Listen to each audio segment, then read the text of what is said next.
જય અંબારામ મહારાજની જય પધારેલા હરિગુરુ સંતની જય. ભક્તિ તો બધાને કરવી છે, પણ ભક્તિ પહેલા પ્રથમ તો કેવી કોને? ભક્તિનું વર્ણન આપણે પહેલા સમજવું પડે ને, ભક્તિ શું છે એમ.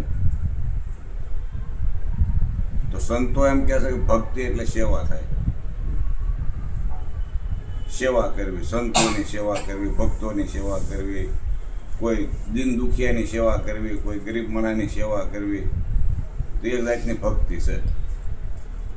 પણ આપણને એમાં તો રુચિ નથી, આપણું મન એમાં લાગતું નથી. મન એમાં નથી લાગતું તો મનને પહેલા પ્રથમ તો નિર્મળ બનાવવું પડે. તો મનને નિર્મળ બનાવવા શું કરવું?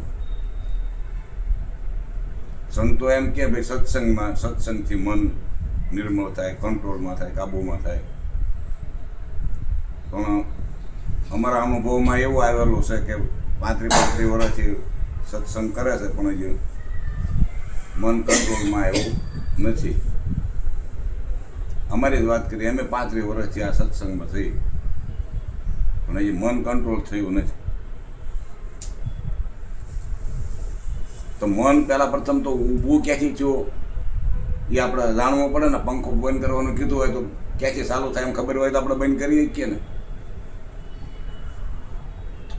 તો મન ઊભું ક્યાંથી થયું એ પહેલાં સમજવું પડે, પછી એને કંટ્રોલ કરવાની વાત કરાય. તો મન ઊભું થયેલું છે પ્રાણમાંથી. તો પ્રાણને પહેલાં કંટ્રોલ કરો એટલે મન આપોઆપ કંટ્રોલ થાય. કંકોત્રી આવે, અહીંયા મંજીરામ મહારાજના નામની આવે, સર્વન જમવાનું છે, તો પછી આ બીજા બધા નામની કંકોત્રી હોય. કંકોત્રી તાને એકના નામની હોય, અહીંયા બધા જાય કે નહીં? એમ પ્રાણ કંટ્રોલ થાય એટલે મનને કંટ્રોલ થવું પડે, કારણ કે એમાંથી ઉદ્ભવેલું છે એટલે એમાં હમાવવું પડે.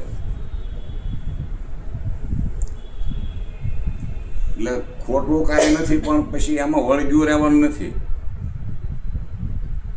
આજે આ લક્ષ્મીબાઈ ભજન બોલ્યા એ ઠેઠની વાત છે. ત્યાં સંદાય નથી ને સૂરજ નથી ને કાંઈ નથી, પાણી નથી, પૃથ્વી નથી, પણ એ ઠેઠની વાત છે. અર્જુન મહારાજે જે વાત કરી એ ઠેઠની સહેલી વાત છે. ત્યાં કાંઈ રહેતું નથી, ત્યાં નામે નથી રહેતું. આ બધા નામનો મહિમા કહે ને, પણ ત્યાં નામે રહેતું નથી. કોને નામ કહેવું? કોઈ વસ્તુ ત્યાં નથી રહેતી. એ સહેલી વાત છે, પણ ત્યાં સુધી પહોંચવામાં કેટલી માથાકૂટને કેટલી મહેનત છે એ પહેલાં આપણે સમજવું પડે ને, કે હું કરવાથી ત્યાં પહોંચાય છે. ત્યાં પહોંચવું છે બધાને, પણ હું કરવાથી પહોંચાય, કેમ કરીને ત્યાં પહોંચાય એ રસ્તો છે સદગુરુ આપણને બતાવે છે, પણ આપણે એના પર શ્રદ્ધા નથી. હા, સદગુરુના શબ્દો ઉપર આપણને શ્રદ્ધા કે વિશ્વાસ નથી. એટલે પાનભાઈ કીધું કે સદગુરુ વચન અને તમે થાવ અધિકારી. પાનભાઈ એટલે સદગુરુના વચનના અધિકારી પહેલા બનવું પડે. તો અધિકારી બન્યા વગરના આપણે વચનનારી વ્યવહાર શું કરવાના હતા? વચનથી વ્યવહાર કાંઈ ન થાય. પહેલાં તો અધિકારી બનવું પડે. પાત્ર સાફ કરીને તમે જે કાંઈ ભરો, આ દૂધ લેવા જાઓ તો તમે સાસવાળું પાત્ર દૂધ લેવા જાઓ, એમાં એને 3 વાર વિસળો સાબુથી ઉટકીને, પછી એમાં દૂધ તમે ભરો, નહીંતર એ દૂધ ફાટી જાય. એમ આ પાત્રને સાફ કરવું પડે પહેલાં. 5 પ્રતિજ્ઞા એટલા માટે જ આપે છે. 5 પ્રતિજ્ઞાનું પાલન કરે છે કે નથી કરતા એ જોયા વગર એમનામ પીરસી જાય. પછી એમ કે આમાં ઉગાવો થતો નથી. એટલે કહેવાનું શું છે કે આપણે પહેલાં પ્રથમ તો તાલાવેલી આપણામાં હોવી જોઈએ. આપણામાં તાલાવેલી હોય તો બધું પ્રાપ્ત કરી શકાય એવું છે. નથી પ્રાપ્ત કરી શકાય એવું નથી. લક્ષ્મીબાઈ જે વાત કરી ભજનની, એ હોય 100% હાસ્ય જ વાત છે, પણ ત્યાં સુધી પહોંચવામાં બહુ વાર લાગે.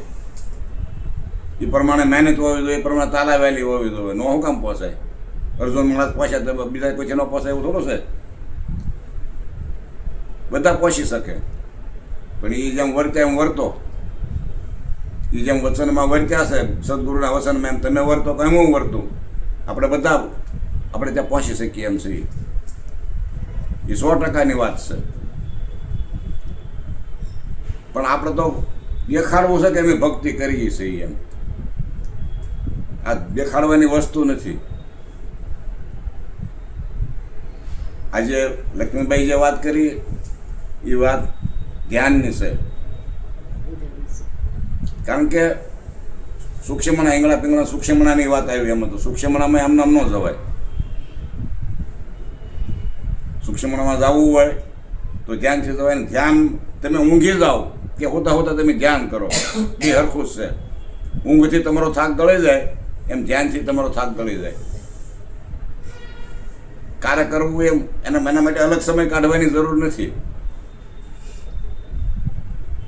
આપણે હોઈ જવાનું, સીધા હોઈ જાઓ, હાથ પગ બોય સીધા રાખીને, બૂટે ડૂટે ને ભ્રુકુટે તઈને એક લાઈનમાં આવે એ રીતે હોઈ જાઓ અને ધ્યાનને કેન્દ્રિત કરો એટલે ધીરે ધીરે ધીરે ધીરે સમય જતો તમને ધ્યાન લાગશે.